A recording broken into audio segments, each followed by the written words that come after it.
Sejumlah informasi dari berbagai daerah di Provinsi Banten kami sajikan dalam Berita Banten yang dipersembahkan oleh PRSSNI Banten dan disiarkan serentak oleh seluruh radio anggota di 8 kabupaten kota di Provinsi Banten.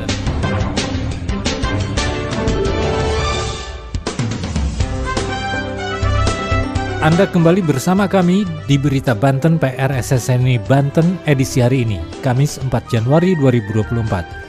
Sejumlah informasi dari berbagai wilayah di Provinsi Banten kami hadirkan kembali untuk Anda yang disiarkan serentak oleh seluruh radio anggota di 8 kabupaten kota di Provinsi Banten.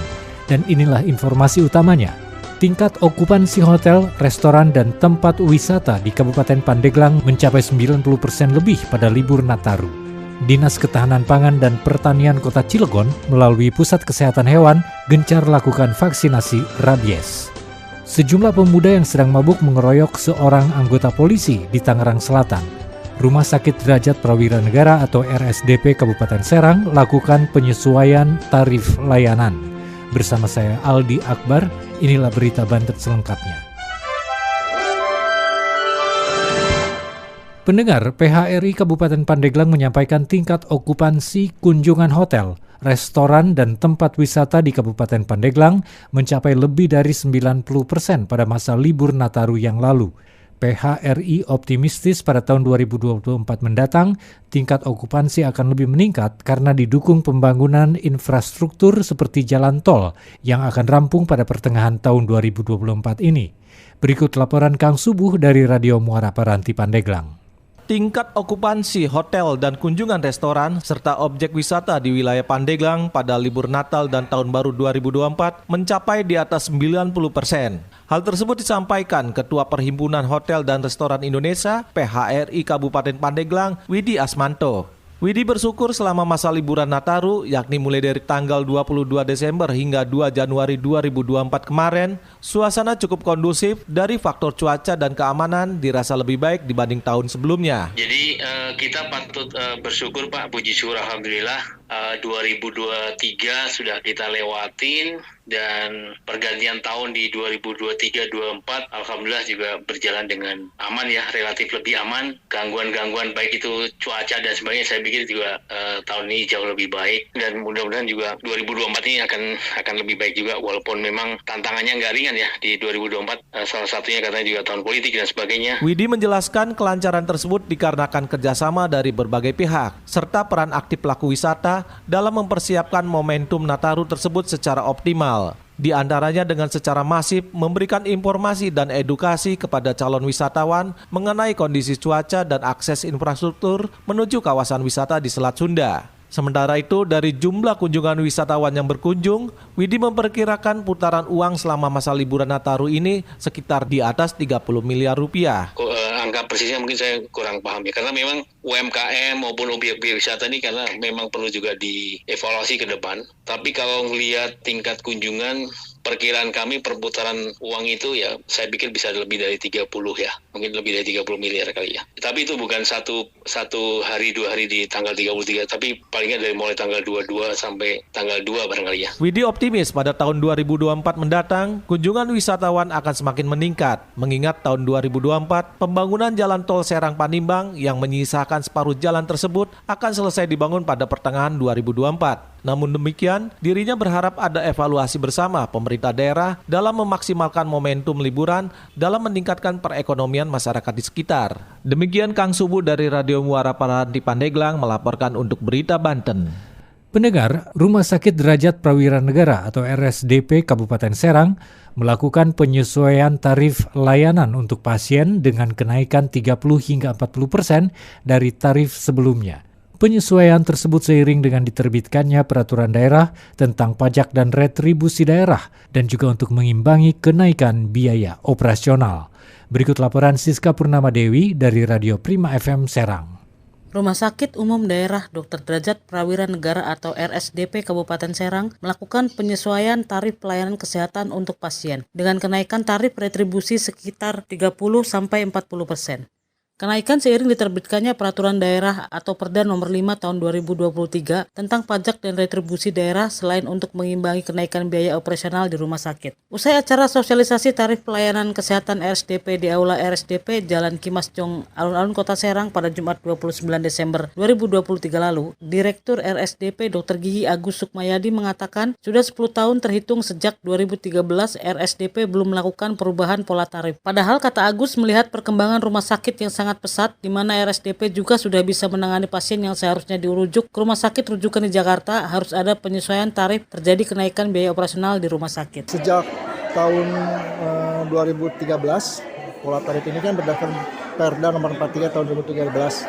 Dan tentunya ini ada kenaikan operasional seperti kenaikan harga obat, belanja makan minum pasien, kemudian belanja bahan medis habis pakai (BMHP). Sehingga ini perlu dinaikkan tarifnya untuk dapat memenuhi operasional terhadap pelayanan kesehatan. Kenaikan rata-rata sekitar 30-40% dan akan diberlakukan sesuai tadi dengan bagian hukum dan Bapenda akan diberlakukan mulai tanggal 1 Januari 2024. Agus juga mengatakan pihaknya harus memberikan pemahaman kepada masyarakat pengguna jasa RSDP agar dapat memaklumi dengan adanya biaya operasional di rumah sakit yang meningkat tajam, di mana pihaknya juga terus meningkatkan sarana prasarana untuk memberikan kenyamanan kepada pasien dan pengembangan rumah sakit. Hal itu dalam rangka meningkatkan mutu layanan kesehatan yang juga dalam rangka pemenuhan RPJMD atau Rencana Pembangunan Jangka Menengah Daerah tahun 2021-2026. Agus memastikan jika pihaknya sudah menyusun pola tarif sejak Maret dan melakukan beberapa kajian, di mana kenaikan tarif untuk menyesuaikan dengan tingginya biaya operasional sarana penunjang, obat, dan lainnya dengan melihat juga kemampuan dari masyarakat dan membandingkan dengan rumah sakit lainnya. Agus pun meminta rencana penyesuaian tarif rumah sakit bisa tersampaikan kepada masyarakat. Agus juga mendorong masyarakat menjadi peserta asuransi kesehatan seperti BPJS Kesehatan maupun asuransi kesehatan lainnya, agar pasien, khususnya pasien rujukan, tidak mendapat kendala pembiayaan ke depan karena sudah melalui mekanisme pembiayaan asuransi. Tentunya ini merupakan kewajiban dari kami mensosialisasikan kepada masyarakat apa yang jenis-jenis pelayanan kesehatan apa yang dapat diakses di rumah sakit dokter dari negara dengan perubahan pola tarif tersebut. Kemudian tentunya kami akan meningkatkan mutu layanan dan kepuasan pelanggan, pelayanan prima kepada pelanggan dan seluruh stakeholder di wilayah kabupaten maupun kota Serang. Dengan adanya pemberlakuan penyesuaian tarif, lanjut Agus, RSDP dengan moto Rumah Cepat Tanggap dan Ikhlas atau RCTI akan terus meningkatkan mutu layanan dan pengembangan sarana prasarana rumah sakit agar semakin memadai. Apalagi RSDP sudah menjadi rumah sakit rujukan di Banten karena sudah mempunyai semua fasilitas untuk penanganan pasien yang seharusnya dirujuk ke rumah sakit rujukan di Jakarta. Oleh karena itu, Agus meminta camat, lurah, dan kades bisa menyampaikan informasi tentang kenaikan tarif retribusi layanan kesehatan RSDP yang berlaku per 1 Januari 2024 ini kepada masyarakat. Saya Siska Purnawadewi melaporkan dari Radio Prima FM untuk Berita Banten. Berita Banten. Anda masih bersama kami di Berita Banten PR SSNI Banten. Pendengar, Dinas Ketahanan Pangan dan Pertanian atau DKPP Kota Cilegon melalui Pusat Kesehatan Hewan saat ini tengah gencar melakukan vaksinasi rabies dengan kunjungan langsung atau home visit kepada masyarakat yang memiliki hewan piaraan. Berikut laporan Ana Silvana dari Radio One Indonesia Cilegon. Dinas Ketahanan Pangan dan Pertanian DKPP Kota Cilegon melalui Pusat Kesehatan Hewan atau Puskeswan saat ini gencar menggiatkan vaksinasi rabies dengan mengunjungi ke rumah atau home visit.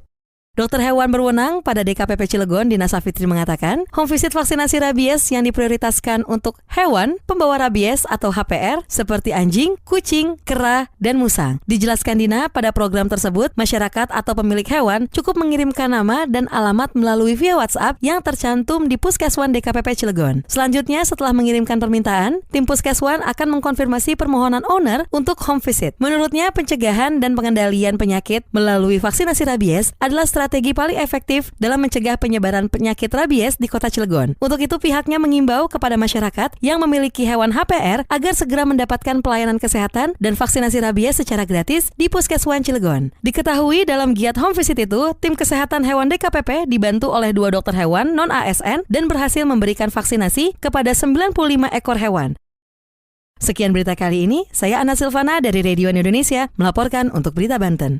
Pendengar, sejumlah pemuda di Tangerang Selatan melakukan pengeroyokan kepada seorang anggota polisi. Selain melakukan pengeroyokan, sekelompok pemuda yang sedang mabuk tersebut juga merampas dompet korban. Satreskrim Polsek Ciputat Timur masih menyelidiki kasus pengeroyokan dan apa motifnya. Berikut laporan Asila dari Benz Radio Tangerang Selatan. Sejumlah pemuda yang sedang mabuk mengeroyok seorang polisi di Tangerang Selatan. Peristiwa terjadi di Jalan Gelagah, Ciputat Timur, Kota Tangerang Selatan. Korban ditelanjangi dan dompetnya dirampas. Sebagian pelaku adalah Pak Ogah yang sering mangkal di mulut gang. Kesaksian warga mencatat bahwa para pelaku menegak minuman keras sebelum melakukan pengeroyokan.